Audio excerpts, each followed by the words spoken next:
JJ the CPA, I hope you're doing well. Just wanted to visit real quick about the federal unemployment benefits that have come out of the CARES Act.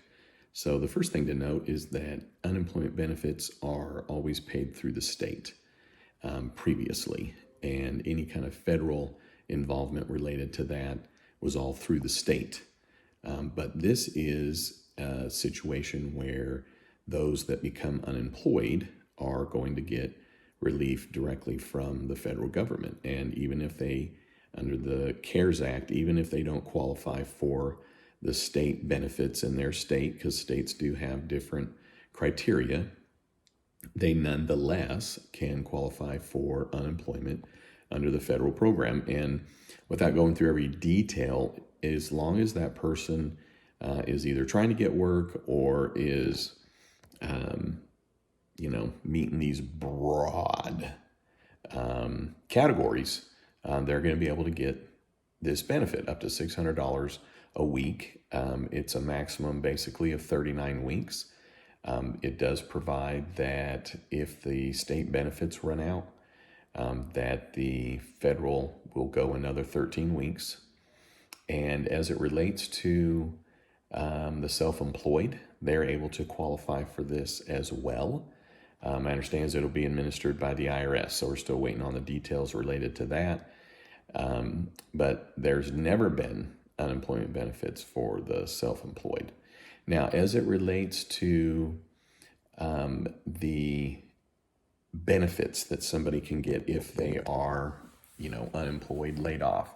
So in Oklahoma, the employer gets very much penalized for the employees that go on unemployment, even if temporarily. Penalized as in the employers in Oklahoma are the only ones that pay into the unemployment tax fund.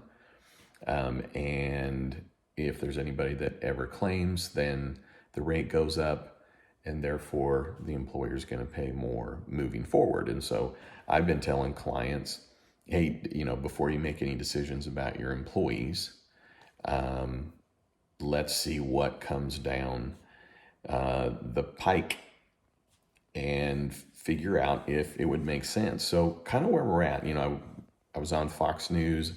I'm going to be on Max News, which is another national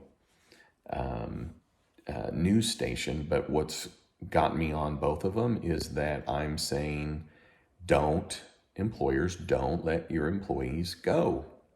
Okay.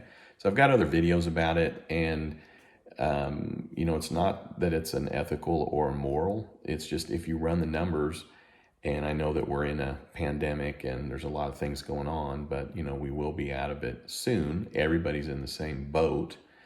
But here's really the deal. There's not really a way that employees that are without work are going to do better on unemployment. So given that we now have all these tax credits for employers, okay, we've got 3 tax credits that came out of the Coronavirus Relief Act, which I won't go through all of them again, but we know that there's 3 of them for people that are directly related, caring for, or their kids are out of school. Then in the CARES Act, another credit came out, which I've got a video on that, the employee retention. And then also in the CARES Act, we're in a circumstance where employers can defer their Social Security tax on the employer portion.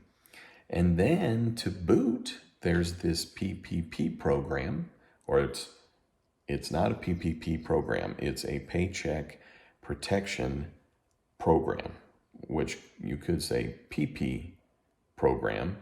Triple P is what I'm going with. Anyways, but that is a program, not alone until it is determined you didn't use all or some of the funds for the qualified purposes. But when you're looking at how you determine the amount of money you get for a triple P, it's based on payroll.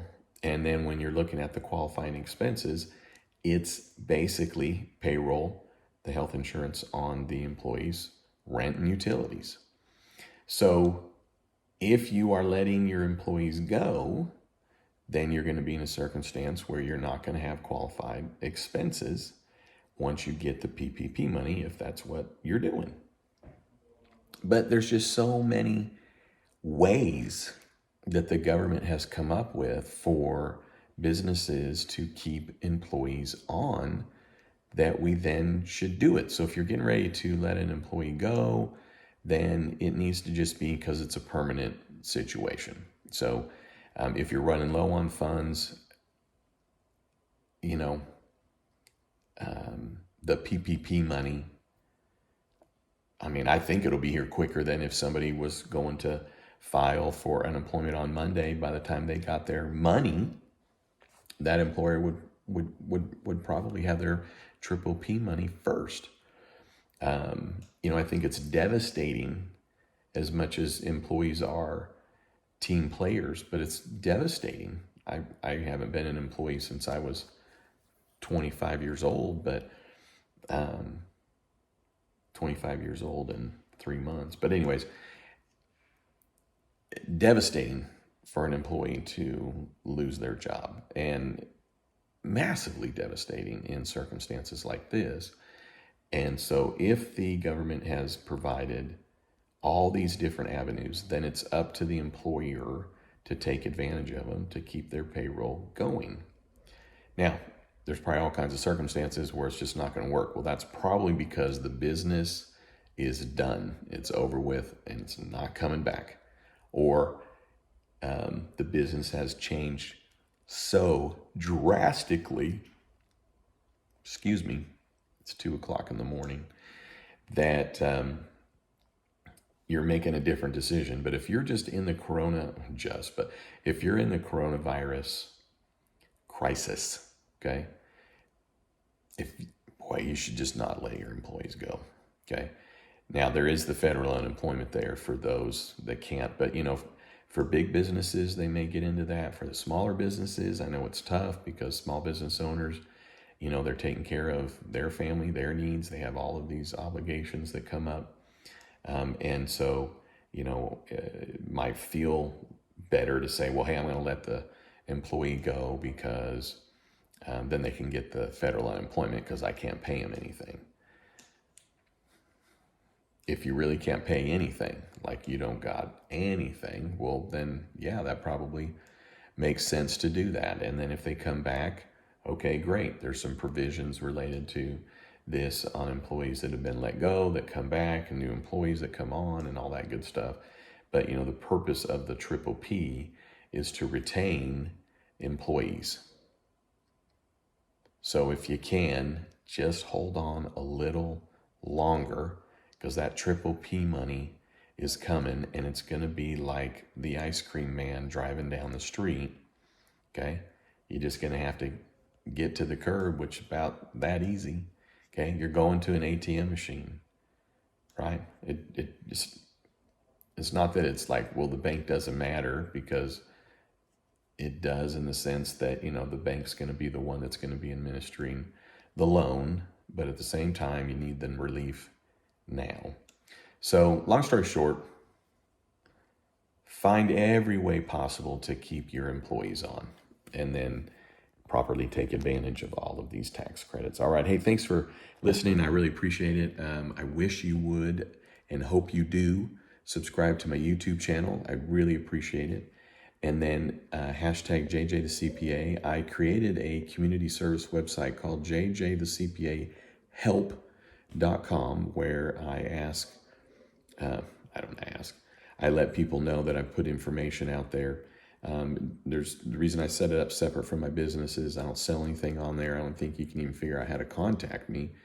I don't ask for any information. It's just a resource.